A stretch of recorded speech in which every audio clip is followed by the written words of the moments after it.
Yeah, so in this video I'll show you a new 7x7 I finished like 1 or 2 months ago. It's a bit of an old door. It's one of those doors that I actually didn't show because I kind of forgot about it also, finals happened. But yeah, it's been finished for quite a while. I'm pretty happy with it. It is probably, as of right now, my best 7x7. So, and I'll just shut up and let you watch it open. Pretty sweet though.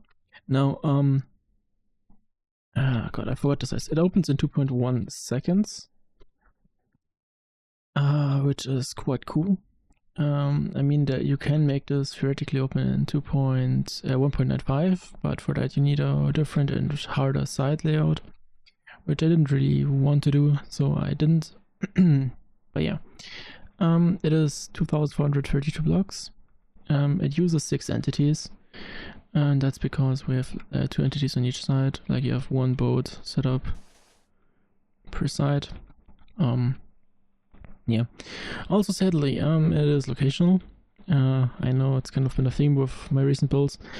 I promise I'll try to not do that, but as for right now, there's nothing I really can do. I mean, I could do fix locationality, but with this door, this was very much just a learning experience, and yeah, I'm quite happy with the learning experience.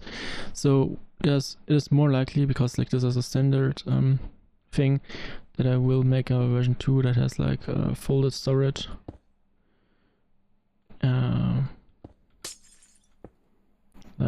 So. To come cut one from the front. Yeah. So big thanks to Magniso, who helped me understand how these 7x7s worked, because I honestly I thought I understood them, but there were some parts that I didn't understand, and there were some pretty clever links and shortcuts you can take with these doors that I didn't know about, and he showed me them. For example, I mean, it's pretty common when you look at other doors. I just didn't look at other doors because I don't know, I don't like doing that. But this, for example, this wrap which powers this, if you toggle this line, does a lot of the top pulses, because it's it basically is pseudo not pseudos, no, it's pseudo stem, I think that's the correct term. I'm sorry, I'm a bit out of the loop for theoretical, we'll talk about that later. And also, actually I will show you that on this door. So you can see this is the side clock is down here. I can find it here. That's the side clock, and it goes through here, up here, and it leaches to this input, which also does quite a bit of the main thing. So I'll also show this one. By the way, this is with all the top blocks that can that need to be there. I mean, these just need to be there because of supporting on top. And through this one, I mean, that's also part of the slider, but it gets powered, and this one you see does this thing. Yeah, sorry.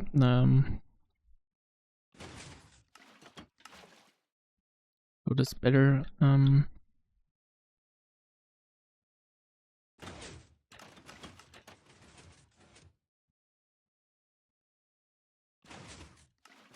I mean is that when we look here, you can see this immediately powers off, and that's because this wrap immediately gets updated, because this is constantly down because of input delayless sides. And I mean, this does power right now, but top is powers down also. You can see here this kind of updates itself, and that's how, because we need to grab out blocks into each direction with basically within the tile tick phase, or to make sure basically we can't have this push down, right? Otherwise we would have a problem. And yeah, no, unlike with there isn't the risk of running into incontainers, because the main extender has one block of air below it. So unlike with the first 858 1.05s, that is not an issue here. Yeah. So that what I really want to show you is here from this point. I mean, this is like quite late, obviously, but it is here so that like this retraction is synchronized. And then just like there's nothing up, like bottom is done basically. I mean, it's not done, we need like double retraction, but it just gets done. Like you see the side and you see it, like we need 2 moves to retract here as well. Well, here we can't just like, it's more than just the clock, but here really, because if we look, there's a piston below here. That is the thing that like retracts it, and then the second clock pulse retracts it fully, and then there's some reset, I guess, but that's not part of stuff. What else is there to mention? Yeah, Magneso helped me, I said that. Yeah, it's alright. I mean, there's like some weird things that I mean, like why, like, and this gets unported at the same time by 2 different things. Why? Main reason for that is, and actually is easier to show on this version. If we remove this, you can see that this spits out. So like in theory you don't need this, you can have a bit of a simpler thing here, but then just it spits out. It does not change anything about the functionality. But animation is just cleaner if you have this. No, that's why I have this. You can also have it instantly. I think that was an issue, so that's like why I don't have just a line of things here. And in theory, like I could have also done something with probably maybe I don't know. Like I tried around and there wasn't really things I could do here. Yeah, the top anyways like is not that dense because if you know how to leech, then yeah, it's not that hard, honestly. I mean, it's like, it's not an easy door, but it's also not a door that's like, oh my god, like you need to be a genius. No, if you are serious about zero take, you can definitely make this door if you put in the time and effort. Now, this is where the talk about the store ends. Oh, it's by the way, it's 2432, I don't know if I've mentioned that. Opens in 2.1 seconds. Zero take is a lot of fun, and the doors that you produce when you do zero take are really, really cool. Like, in my opinion, zero take isn't the hardest like thing you can do, but it's like it's challenging. It's really challenging.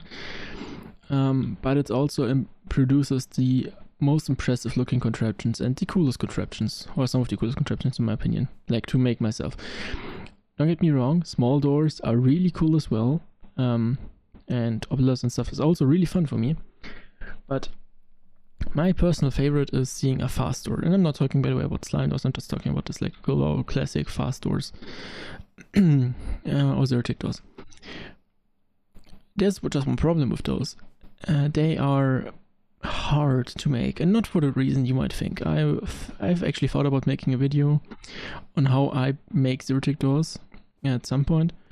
But then I completely switched up my workflow for my newest project that I'm working on right now, and I thought I would finish that sooner, but I won't. But if you're interested in me making like a video on how my workflow in general for those looks like, let's say I'm wiring an obelisk 3x3 glass trapdoor, I don't fucking know.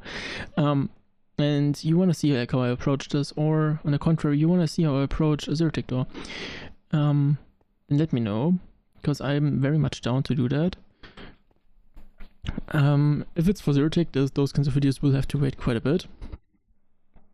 But if it's just like for normal doors, I want to kind of make an effort to get back to the uncut videos at some point. I'm not gonna make like these super 10-hour long ones, I don't think, because it just, the amount of footage I have, it's kind of hard to deal with if I do this like for every project, and especially also for very stressful projects like I'm working on right now. It's kind of hard to justify doing that. I mean, that is, I kind of learned it with the 0.96 in a painful way. Doors that are really hard and take quite some time to make, you don't spend that much time like building, if that makes sense. For example, for my current door, the amount of like hours I spent wiring is maybe 2, which doesn't sound like a lot. So like, what's the big deal? But the amount of time I've spent sequencing and finding setups that work and finding sequences for the setups and finding like the timings and shit has probably taken around 40 hours by now. So like there's a very big discrepancy between like what the wiring of a zero-tick door entails, at least for me, versus what the planning of a zero-tick door entails. Both of them are hard and have their unique challenges. But if I were to just show you a video like of me just building a zero-tick door, it would not be really genuine if I wouldn't include all like the planning process and stuff. But then again, I can't really include all the planning because it's not like I sit in front of my PC and just think and stare into the blank, like to my monitor. For example, for the 0.96x6, part of the top sequence, like for the top triples, and the setup for that, I did that in my head while on vacation. When I was like on long like plane flights or car like when I had nothing to do, and so I just like thought about Minecraft because it literally was nothing to do. Like I didn't just spend my holiday playing Minecraft my vacation, but when I had nothing to do and I thought about it.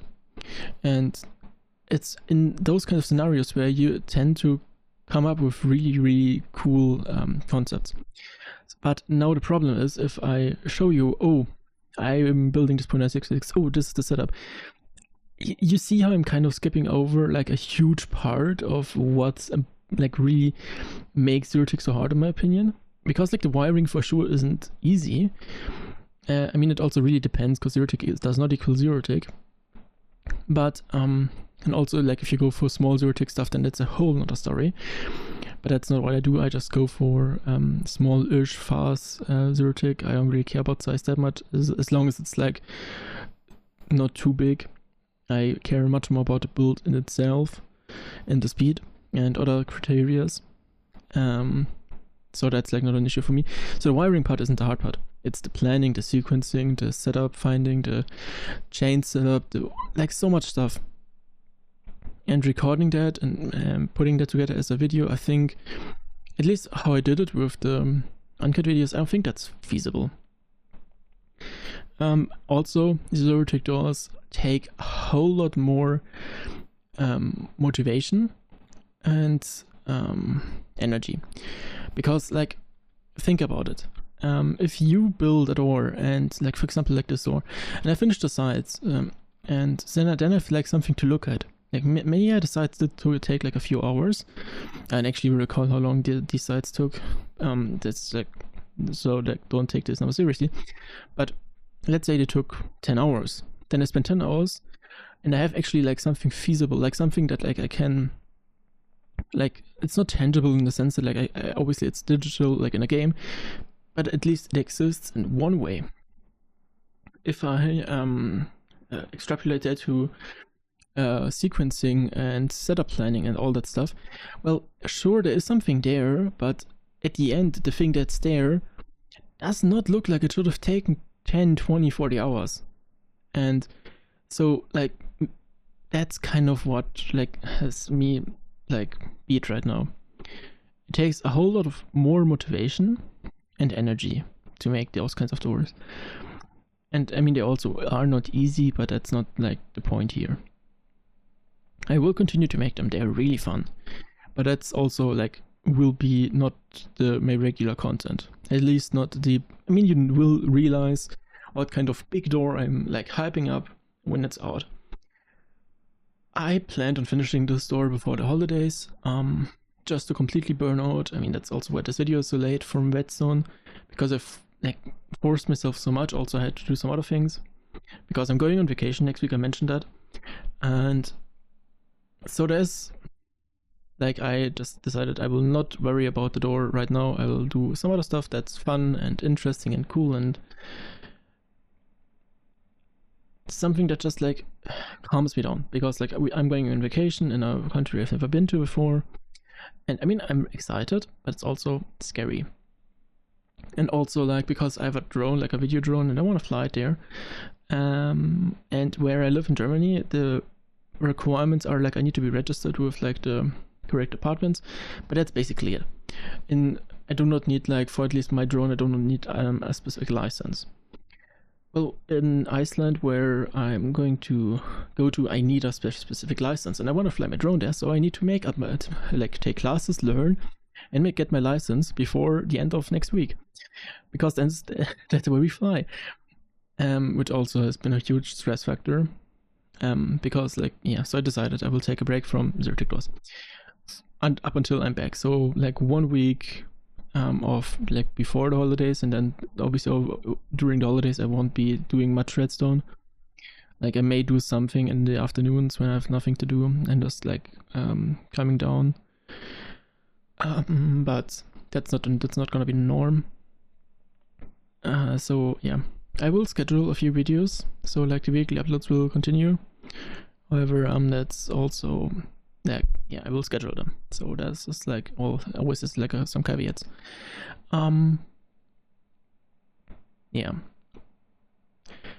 There's something else I wanted to say, but I forgot. Oh well.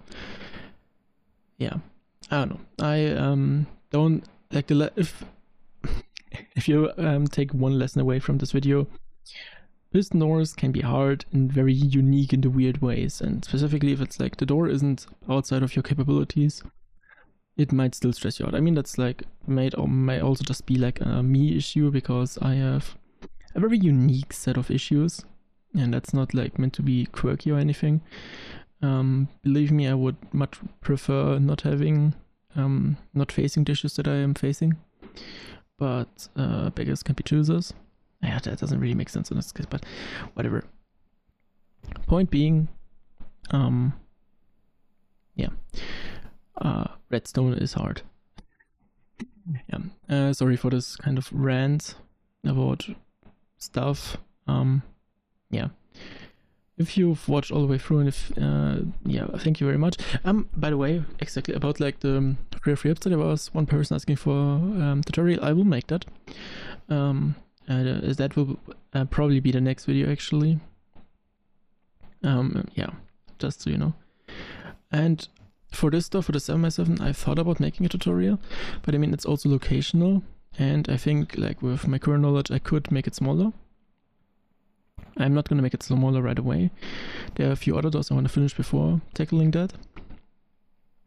But yeah, basically that means that there's a high chance that like, I won't make a tutorial on this. Basically, I won't make a tutorial on this. I will rather make a tutorial for the updated version once it's out. And I will make a tutorial maybe for the door I'm currently cooking up. Oh, exactly. And so about the 0.96x6 video, I never really addressed that because I wanted to upload the build along. It exists. It's 28 hours of footage. I mean, it's, like, not the amount of time that I worked on it, but it's the amount of time, like, that I spent wiring. Reason, like, why wiring isn't the biggest part of, like, wiring a door or creating a door is, like I explained it earlier. The problem is, like, I should be able to upload it, but I am not. So I think, like, it's 28 hours. It's around 120 gigabytes of footage. It's less than 120, which sounds like a lot, but the limit for YouTube is 256 gigabytes. So I should, like, be able to upload double that, but I'm not for some reason. I think it's because the video is over 24 hours long. So I will cut down the video and cut down some parts that I find not really that interesting. Even if that means, yeah, things. Also, I don't think I've actually recorded the final part, which is kind of unfortunate.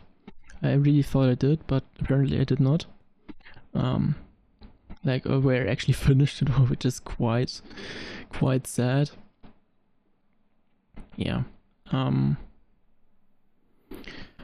I guess that's it for this video. Yeah, I'm sorry if my videos are a bit sporadic and random, but yeah, I'll catch you in the next one, and see ya!